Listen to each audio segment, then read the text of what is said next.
ndeko gouverneur bakinois bazotala biso na remarqué que ba réponse nous a direct au permettre biso ba question na biso za direct olobi que okendeti na suka pour na assainissement obandaki na bandal Kasavubu na banzo ko leka pe na Terol Sen na vini Kabinda po bosoto se kati nzela suko katani angeke muta yango tokolobani na R1 po bo prometa biso bo kena suka me boko makate suko katani tokolobani ngamba libuso na zo promettre bino kena suka est ngana bino to solola na sala promesse comment ngana ko zo engagement ne loko ngamu na sala te comment ngai na ko zo engagement ngana lobi sikoyo c'est quand même méthodique.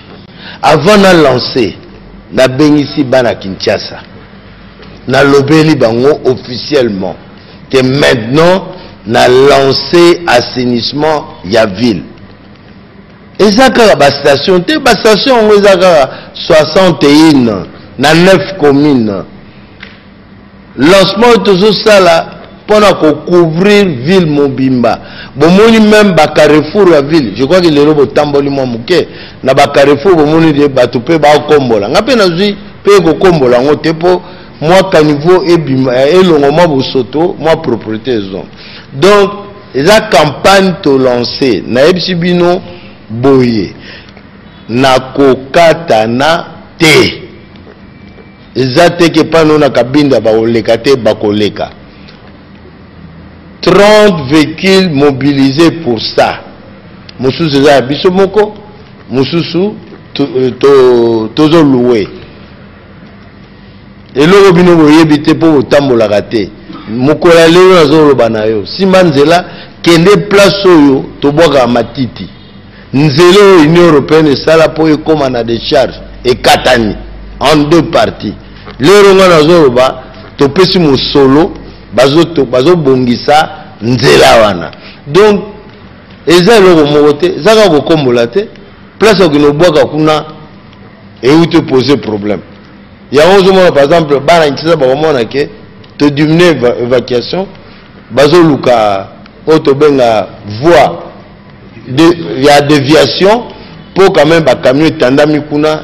ezo boka te. Je crois que dans 1 heure 2 heures bakobenga po baloba oya mbango ba sala nanu po ba camion eleka. Donc ezali musala ya seko na seko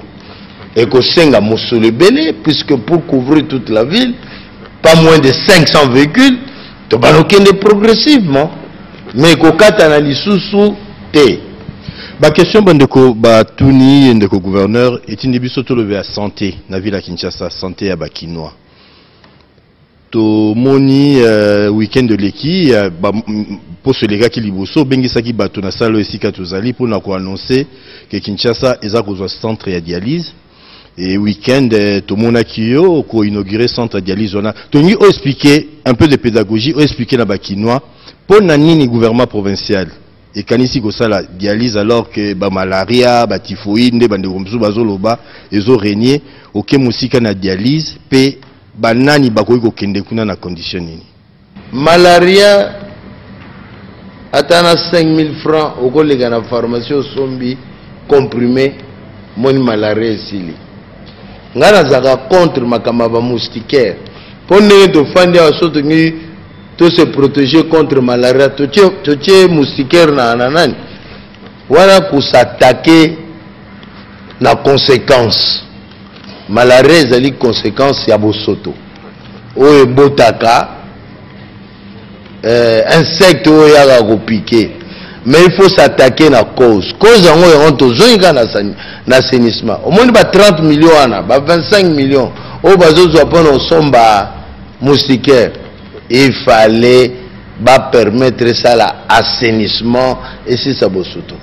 l'air ba benga nga kala na ministère à plan na mopozaki yango moninga ba campagne na moustiquaire wana na kendegete bazo déplacer problème ba résoudre bazo songa mboka bazo songa ezali ponctuel. Est-ce que maman na bureau okosala na moustiquaire soki lelo kotala yo na lupango na yo to bano solo to fandi na moustiquaire. Il faut qu'on s'attaque na cause sukola ba terrasse longola bosoto wana nde 30 millions études faites la partie nord de la ville et Ngoko Maseni. 30 millions de dollars au lieu de tiango na to sali dialyse pour la statistique tout ça nango ya ministère provincial de la santé na ngai moko na signé ba ordre de mission boni pour na kotinda bandeko na Inde na ba Afrique du Sud pour la dialyse batu boni ba kufi na Kinshasa pour na kozanga mosolo pour la dialyse ezani maladie ya ba rein oyo bato babela attention bato babela diabète et comme ba complication il faut baleka kuna pour makile koti bosoto pour basukola on séance moko na Kinshasa $300 $250 oh ya moins cher c'est nous à 300 350 et bana kutna ba 400 500 nani azana mosolo wana na Kinshasa babi au moins plus ou moins 15% ya bato bazana bakawana bo wana bo baya komila kisa mais ba o bakufa bakosela batata mwasi na banoko kozanga mbongo ya wana to kanisi to sauver partie ya population wana to sali centre de dialyse ndenge to lakisaki ndenge to inauguré ezana 10 lits 10 places to tiango pour la kobanda to tiango $50 pour permettre quand même bana Kinshasa batata ba maman bazwa moins soin wana mais na lobby boye objectif nanga d'abord nazo sala centre mi balé pour la bana tiango na hôpital ba chinois na njili objectif nanga na lingi na janvier wana ngai et comme $20 dialyse $20 dialyse séance objectif nanga ba moyens ali 2018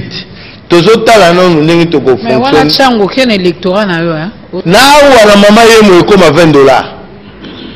na diviser Kinshasa en deux dans un premier temps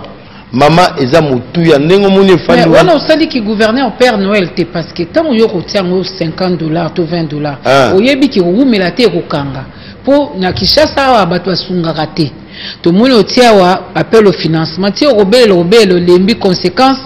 bakisi ya kosela ngo ekozala te ko rumela te appel au financement oyebi ki na moni ba konja ba entreprise beleler ba yoki $50 ba sepeli babi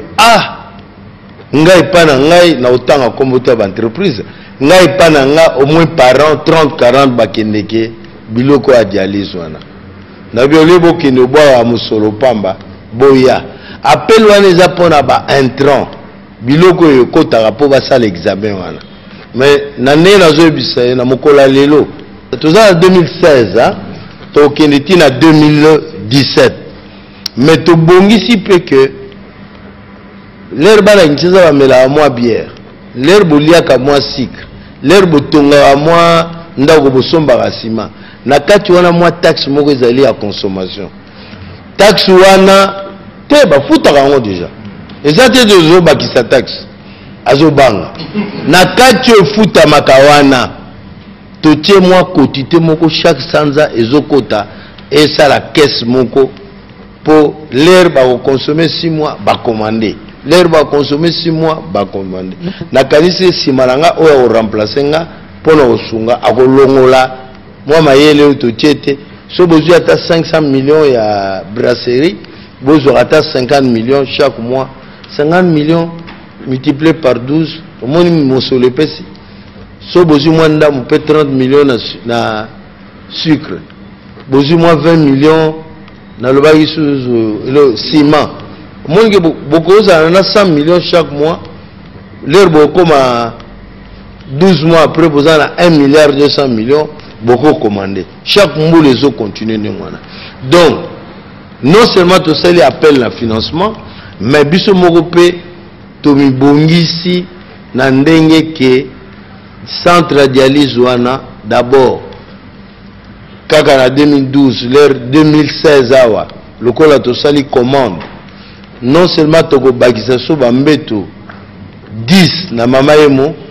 toko tiape 10 na chango troisième projet comme yo lobi chango yebiteke na monga fula kuna tozo bundaka entre Monga Foa na Ipen pour que kuna toka Nsabana Kinshasa. Oui, ndeko gouverneur tozate esika wana na centre wana ya dialyse pambate Kinshasa oyo eza makambo. Lelo tomonaki na mikolo eleki kuna minganga moko baza kosalisa miso ni tout ça bamekaki na ono ya pamba. Po nani yo meki ya pamba te.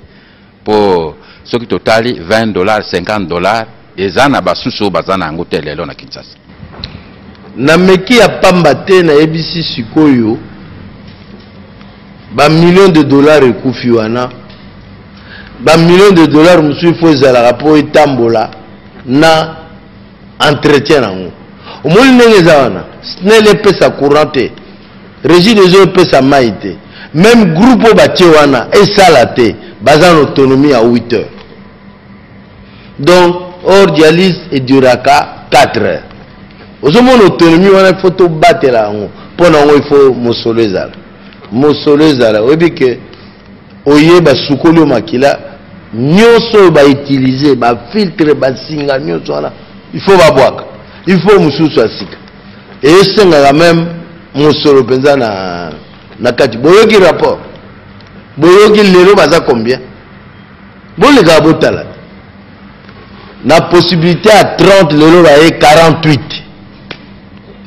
donc moins $50 yango ezali pour la santé balobaka la santé n'a pas de prix. Ba solution ya bino ba benga no potam sous fortuite boy.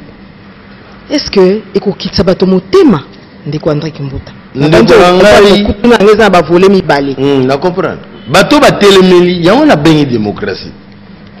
Obi avantage ya démocratie ezalani.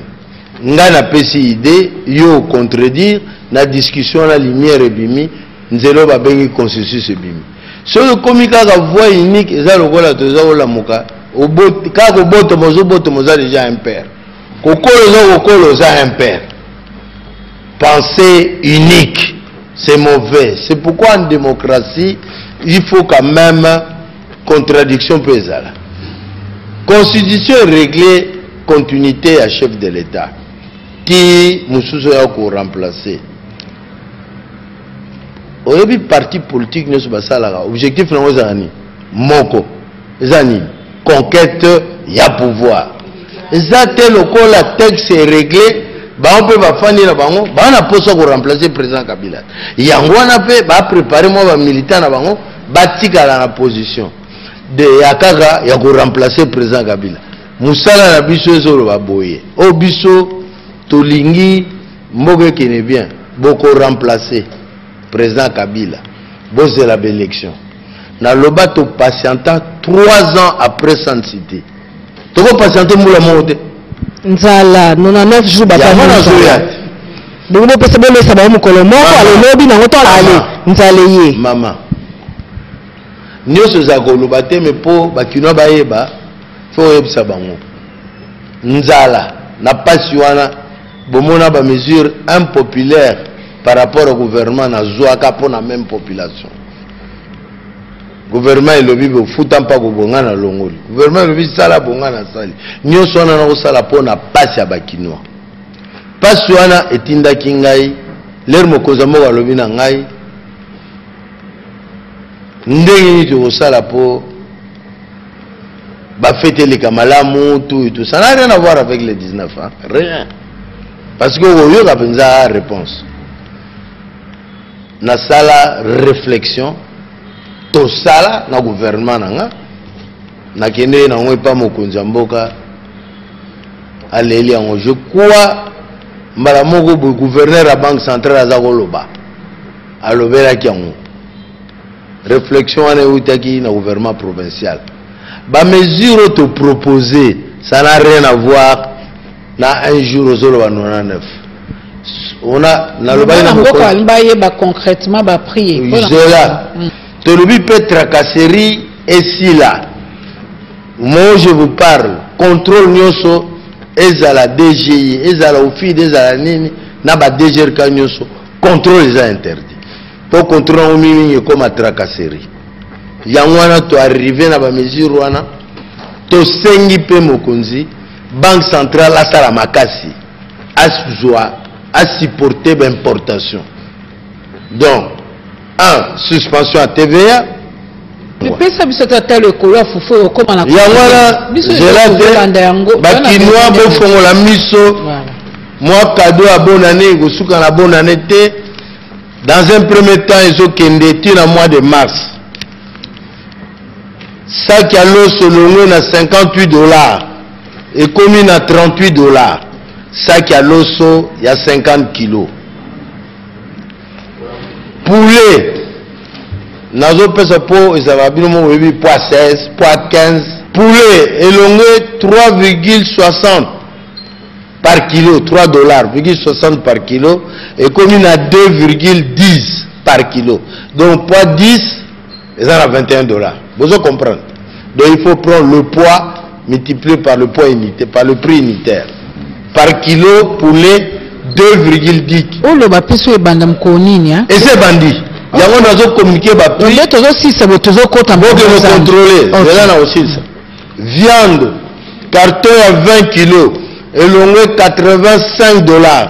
et commis $76 mpiodi 16 plus et longue 52 commis 41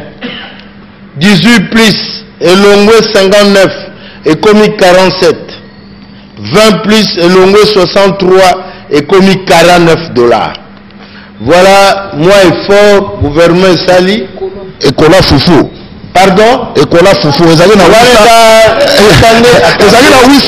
wisa comme na 2500 wana ezali biso ba mesure zozama ba mesure zomi boy bandundu province à Kwango na Kwilu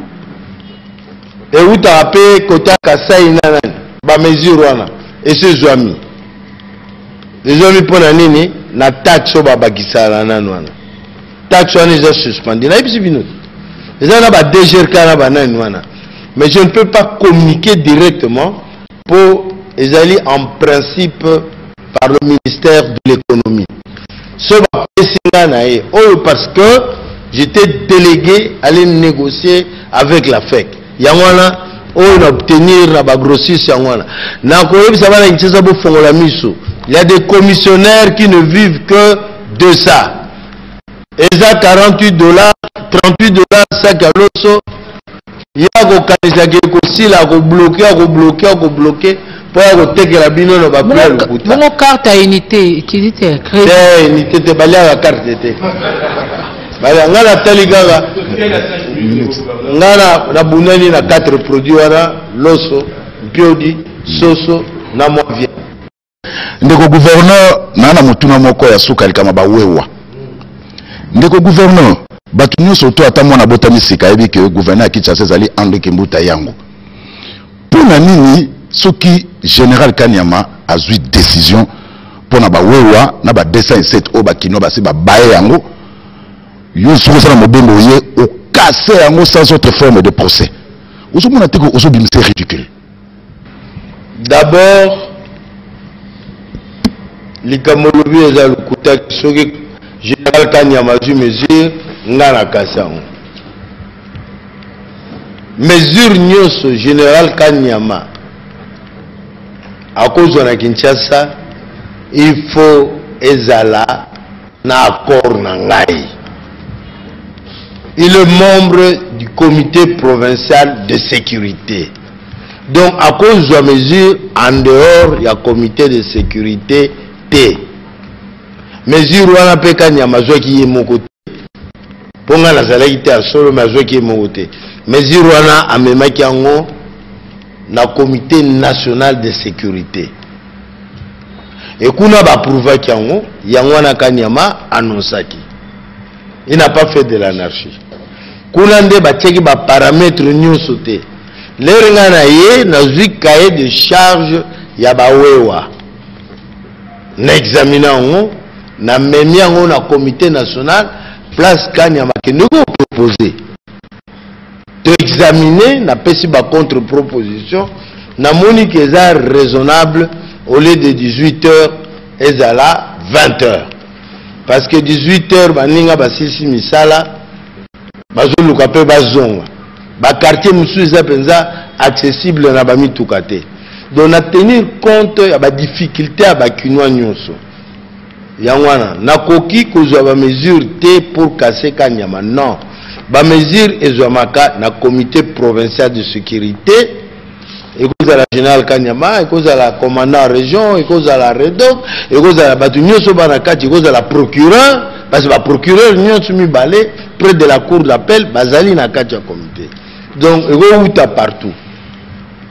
mais bandeko bawewa nga penza na kina souci na bango makasi souci penza parce que ba résoudre le problème de mobilité la ville à Kinshasa mais il fallait encadrer bango wewa tuti lelo so baluki ata numéro moko kozwa te c'est pas normal aye moko akufi mutu etoti nzela ezabe ezate yango wana tolingi na pesi jusqu'au 1er février pas que nous avons numéro d'identification toujours peu chance toujours déjà compromis pour la plaque d'immatriculation pour tous les gens pour la vérité na bakolo nango tous les merci de gouverneur to komi pinza na suka ya na cannabis ya lelo na 2 minutes ce que komi ko so na bakinois message oyé na question té vraiment pour tout conclure ma solo ya équipe nationale lelo nazana 2 préoccupations rapidement na ko senga bolimbisi na bande kwa kingabwa ya des bonhommes pour la makamo inondation siko ita onazo koloba bomoni apui ndenge ye pour na digue wana tozo sala oya munene pe ekosalama na profiter na pesi merci na bande kwa bad na appui o basalisi biso pour résoudre le problème inondation mais tozali ko résoudre le problème inondation te ce qui te digue sili wana ekokanga mai ya njili et bon mai ya matete solution botonga likolo ya li ya mai ata bandeko bazoloba nous sommes là depuis 75 il fallait pas basala lotissement wana likambo tokolandela parce que ya faute à l'état apesa bino mikanda solution à délocalisation tokolandela ngo donc digue yangwana longoni ya bana ya kingabwa na ndenge bino moko besoin en charge problème na bino mais biso tozo sunga mwanda mwa musolo bozozwa par jour bon continuer mais oya munene penza ezotongama tozo tonga ona OVD asa bandaki pe problème mibale na ba tribunaux ndenge batu nyonso balobaka eloka pasi ba dossier ligi mingi za mapango yango tozwi solution bato bazaka na livret de logère bazana fiche parcellaire contrat de location contrat d'amphithéose mukanda asuka ifozwa babenga yango certificat d'enregistrement bosala makasi boleka et pas ba conservateur po bozwa certificat d'enregistrement po sikoyo carte ya sika oyo kotia makambo nyonso carte sécurisée mais ceux qui lupango za na tribunal bozo wela koya te bakopesa yo carte sécurisée te po carte sécurisée wana ekopesama na bamapango wana eza na problème te de bokende penza epa ya société oyo tosigné contrat na bango Congo Tech bosala mbangu bo transformer na mikana boza nango na certificat d'enregistrement po ezwa carte ya kitoko ekotia makambo bana Kinshasa na bokuse nzambe azala na bino kimia ezala na bino po mboka oyo eza ya biso nyonso ya mboka nzambe banga nzambe pozo bolamu na vie na yo. Merci. Merci ndeko gouverneur André Kimbuta na ngonga opesi na équipe nationale pour na rosolola na bakinois.